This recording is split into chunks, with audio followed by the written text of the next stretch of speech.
Welcome to our video on hematuria. Let's begin. In this lecture, we'll talk about glomerular hematuria and non-glomerular hematuria. For each condition, we'll talk about the definition, causes, clinical presentation, diagnosis, and management. Let's start with glomerular hematuria.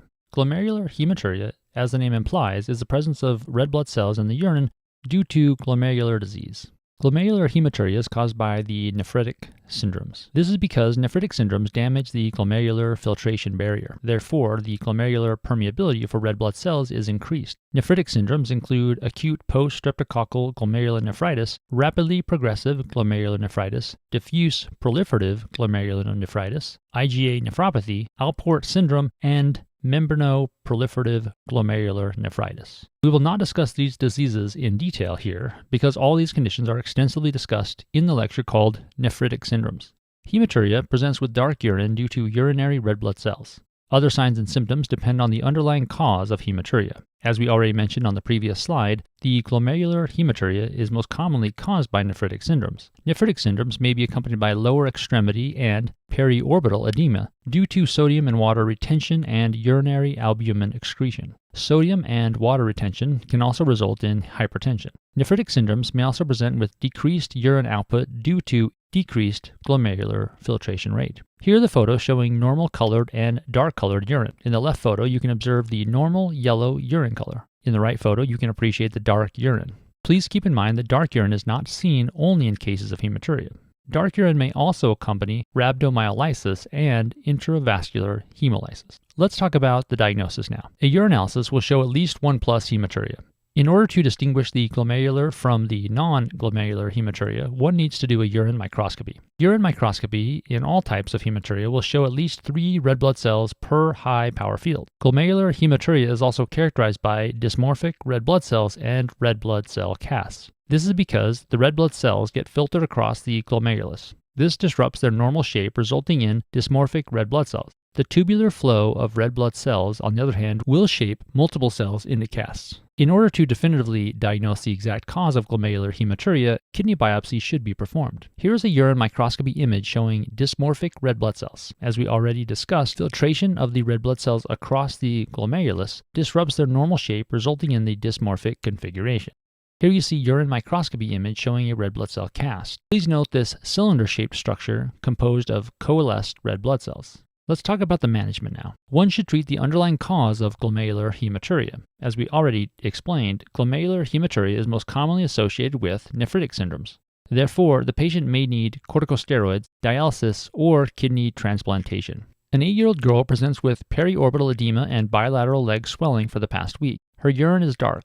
She had a sore throat 3 weeks ago that resolved spontaneously. The patient's blood pressure is 145/95. Urinalysis shows 3+ proteinuria and 2+ hematuria. What will most likely be found on the urine microscopy? This patient presents with periorbital edema and bilateral leg swelling for the past week. Her urine is dark. The urinalysis shows 3+ proteinuria and 2+ hematuria. She had sore throat 3 weeks ago that resolved spontaneously. These findings are consistent with the diagnosis of acute post-streptococcal glomerulonephritis. Since acute post-streptococcal glomerulonephritis is a nephritic syndrome, the urine microscopy will likely show dysmorphic red blood cells and red blood cell casts. This is because the red blood cells travel across the glomerulus and the tubules, which disrupt their shape. We'll finish off this lecture by talking about non-glomerular hematuria.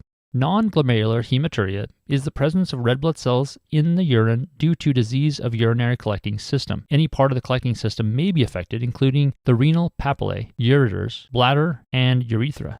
Non-glomerular hematuria is divided into 3 types: initial, terminal, and total hematuria. Initial hematuria is the presence of urinary red blood cells only in the beginning of voiding. Initial hematuria is usually due to urethral disease like urethritis or procedures like urethral catheterization. Terminal hematuria, on the other hand, is the presence of urinary red blood cells only at the end of voiding. It is usually caused by bladder or prostate pathology. Causes of terminal hematuria include urothelial cancer of the bladder, cystitis, urolithiasis in the lower parts of the urinary tract, benign prostatic hyperplasia, BPH, and prostate cancer. Finally, total hematuria is the presence of urinary blood cells throughout voiding. Total hematuria is typically caused by renal pathology. Renal trauma, as well as benign and malignant renal masses, can induce total hematuria. Urolithiasis can lead to total hematuria as the stone can cause trauma within the kidney itself or in the ureter as it passes through the urinary tract. Polycystic kidney disease and pyelonephritis are also known to cause total hematuria. Urothelial cancer of the renal papillae or ureters and renal papillary necrosis are also implicated in total hematuria. Here's an illustration of the urinary collecting system. As we already discussed, initial hematuria is mainly due to urethral pathology. Terminal hematuria, in contrast, is due to bladder and prostate pathology. Finally, total hematuria is usually caused by kidney disease. A 25-year-old man presents with painful urination. His urine is dark only when he starts voiding. Then, the urine returns to a normal color. He has no history of prior surgical procedures. What is the most likely cause of the patient's current complaints? This patient presents with painful urination.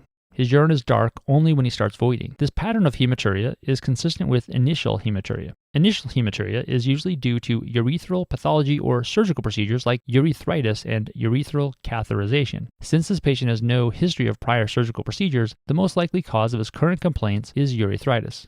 Non-glomerular hematuria, just like glomerular hematuria, presents with dark urine due to urinary red blood cells. Other signs and symptoms depend on the underlying cause of hematuria. Abdominal or flank pain can be seen in urolithiasis or urinary tract infection. Urethral discharge is typically seen in urethritis. Difficulty initiating the urine stream may accompany benign prostatic hyperplasia. Significant weight loss, on the other hand, can be associated with urothelial or prostate cancer. Let's talk about the diagnosis now. Urinalysis will show at least 1+ hematuria. As we already discussed, urine microscopy is needed in order to distinguish non-glomerular from glomerular hematuria. Urine microscopy in all types of hematuria will show at least 3 red blood cells per high power field. Non-glomerular hematuria is characterized by the absence of dysmorphic red blood cells and red blood cell casts. This is because the red blood cells do not travel across the glomerulus and the tubule. Therefore, they maintain their normal shape. Cystoscopy with biopsy may be necessary if bladder cancer is suspected. Ultrasound or CT scan can be ordered to identify any anatomical defects or malignancy of the collecting system. Kidney and prostate biopsy can also be performed if renal or prostate malignancy is suspected. Let's talk about management. One should treat the underlying cause of the non-glomerular hematuria. If urolithiasis is suspected,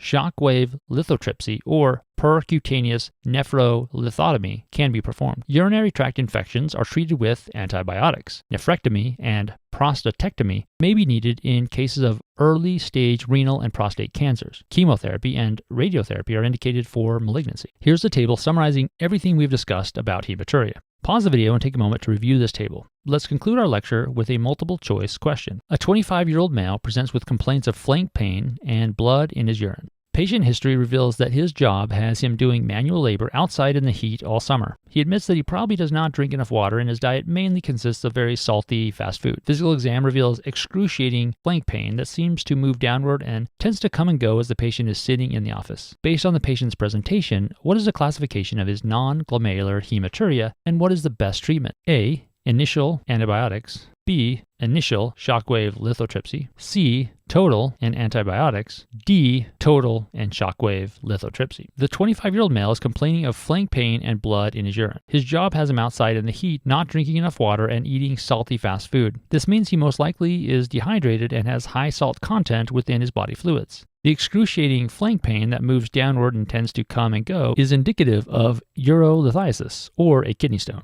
Urolithiasis also makes sense with the patient's history of high salt and low water intake, which allows salt to more easily precipitate out of the urine, forming a stone. Urolithiasis is considered to be a cause of either total or terminal hematuria. In other words, the blood is present either throughout the voiding or at the end of voiding as the stone moves into the lower urinary tract. The treatment for urolithiasis is shockwave lithotripsy, which uses sound waves to break up the stone. Therefore, the correct answer is D. The patient has urolithiasis, which causes total hematuria and is treated with shockwave lithotripsy. Answer choice A and B are incorrect because urolithiasis does not cause initial hematuria. Answer C is incorrect because antibiotics are used to treat urinary tract infections, not kidney stones. This patient does not have signs or symptoms of concomitant urinary tract infection. And that concludes this section.